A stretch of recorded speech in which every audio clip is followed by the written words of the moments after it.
So 2024 to 2026 என்னை பொறுத்த வரைக்கும் sir, it will give two things. One, 100% nobody is going to form a majority government in 2026. இது option A வா இருக்கும். So Tamil Nadu will see a pure first time alliance in 2026, option 1. Or if parties like BJP, if we properly manage the period between 2024 to 2026 in a very professional way, if we do lot of hard work, if BJP is able to generate lot of grassroots leaders in all the 234 assembly constituencies, party is able to present you candidates at least 500 days before, not 1 week before, not 10 days before. 500 நாட்களுக்கு முன்பு 234 தொகுதிக்கும் பாரதிய ஜனதா கட்சி உங்களுக்கு வேட்பாளரை அறிமுகப்படுத்தினால் 2026 பாரதிய ஜனதா கட்சியினுடைய காலம்.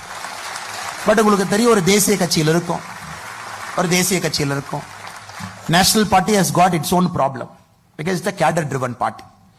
So BJP ஒரு பார்ட்டி பார்த்தீங்கன்னா cadre driven party. So Tamil politics is slightly unique. So அதனால தான் ஆப்ஷன் ஏ ஆப்ஷன் பி சொன்ன sir.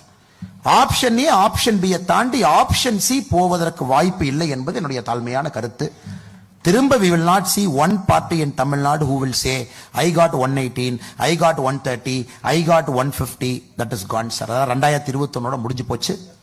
2026 either we will go for a pure alliance, or parties like BJP, we take big risk. We completely redo our playbook. We completely reimagine our politics. We put our candidates 500 days before the model code of conduct. Then it is BJP's election sir. அதனால எப்படி அது போகுதுன்னு பொறுத்திருந்து பாப்போம் sir. ஏன்னா என்னுடைய கிரேடுக்கு my rank and pay, I can only disclose this much. Then everybody has to take that extra bit of courage. எல்லாரும் அந்த extra bit of risk தமிழ்நாடுக்காக எடுக்கணும். But the party is ready, the cadres are ready. We believe it is our time. So I see a wonderful future for Tamil Nadu people. ஒரு வித்தியாசமான அரசியல் 2025 களத்தில் இருக்கும் என்பது என்னுடைய தீர்க்கமான ஒரு நம்பிக்கைங்க சார்.